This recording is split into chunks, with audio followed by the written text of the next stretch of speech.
this is Lady Boulay, and I hope you're having a beautiful day. Thank you for your support. Thank you for subscribing to the channel. Thank you for your comments, and thank you for your thumbs up. Thank you for all you do to support the channel. And yes, we are commanded to love one another, whether we want to or not, or whether we agree with each other or not. And I want to shout out John 55, the Sapphire Empress, Master Mace, Phoenix Henson, Tell Me All About It, Brother Walker, Baby Girl Brown, and Mrs. Stewart. Thank you so much for supporting the channel. I don't ever slow up, no I don't take shit. I got no love for the fakeness. If you wanna play tough and wanna hate this, I'll always show up.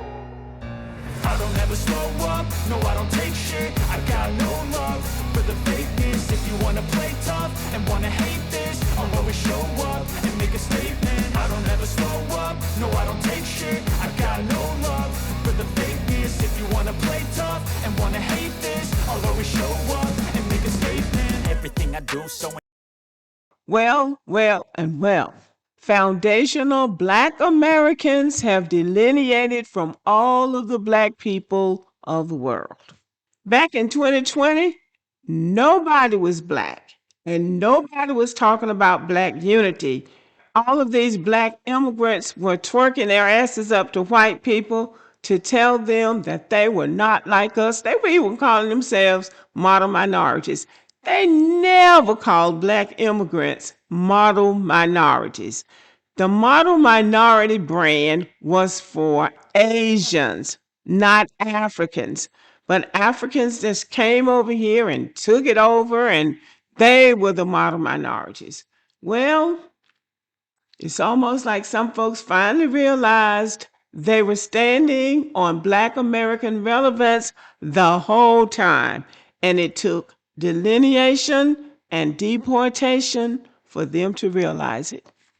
Well, here's a reality that people should have known when they came here, but apparently they didn't. Black Americans are the reference point for race in the United States, and race is important in the United States. It might not be important in Africa. It might not be important in the Caribbean.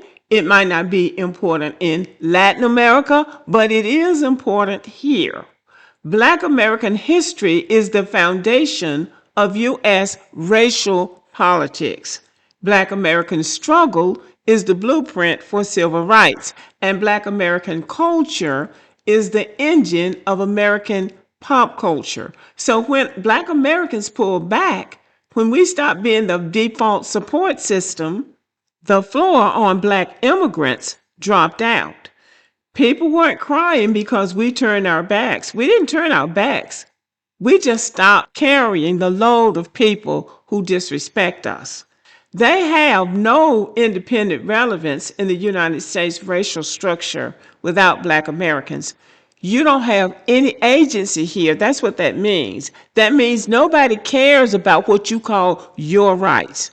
And if you think I'm lying, you look how ICE is moving in the United States. And everybody keeps saying, oh, Black Americans are going to be next. Oh, Black Americans are going to be next. Oh, Black Americans, they're coming for you. No, they're not. No, they're not.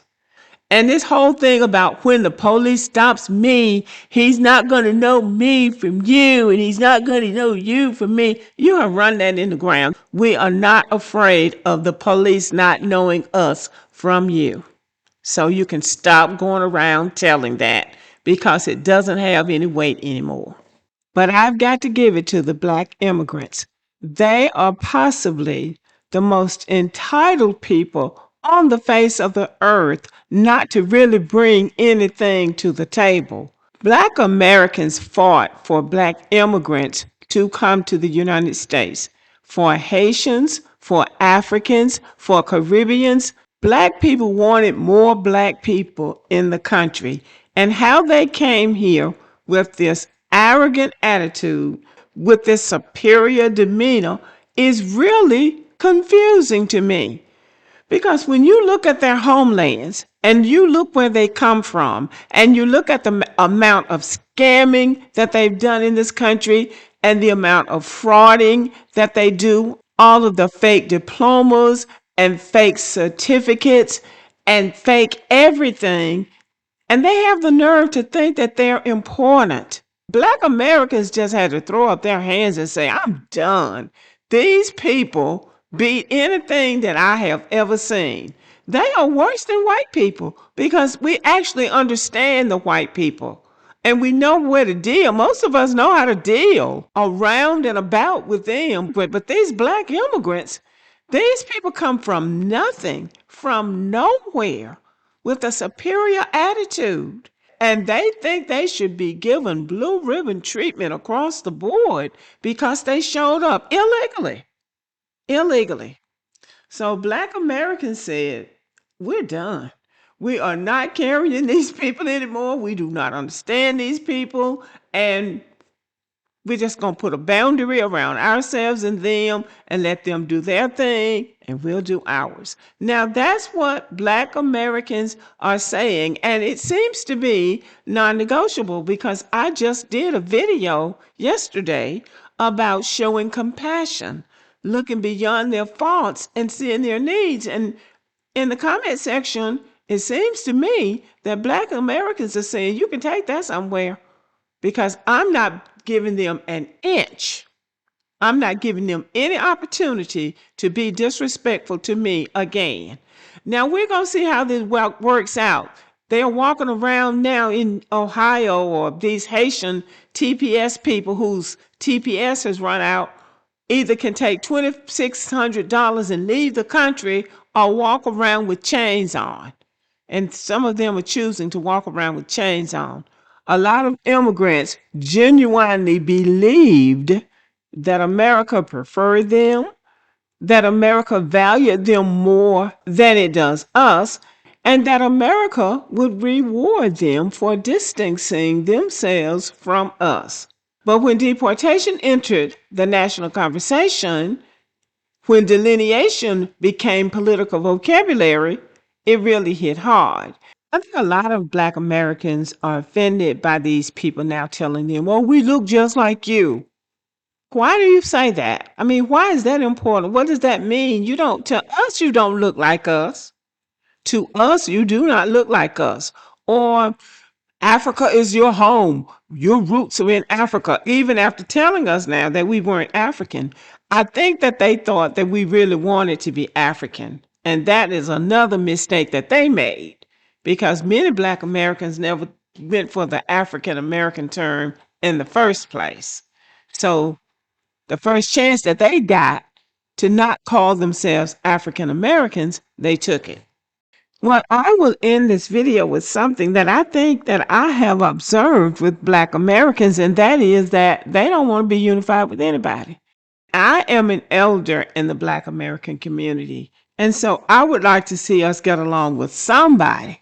But right now, the younger members of our ethnic group don't feel like, it just doesn't feel like they're in the mood for trying to compromise with anybody and trying to get along with anybody or try to unify with anybody. Now, I might be wrong about that, but black Americans are fed up with black immigrants, and I think I'm right about that.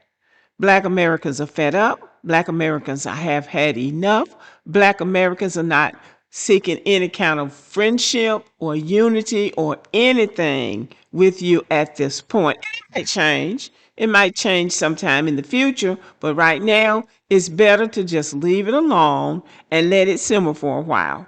Because the more you stoke it, the more distance black Americans are going to put at this point.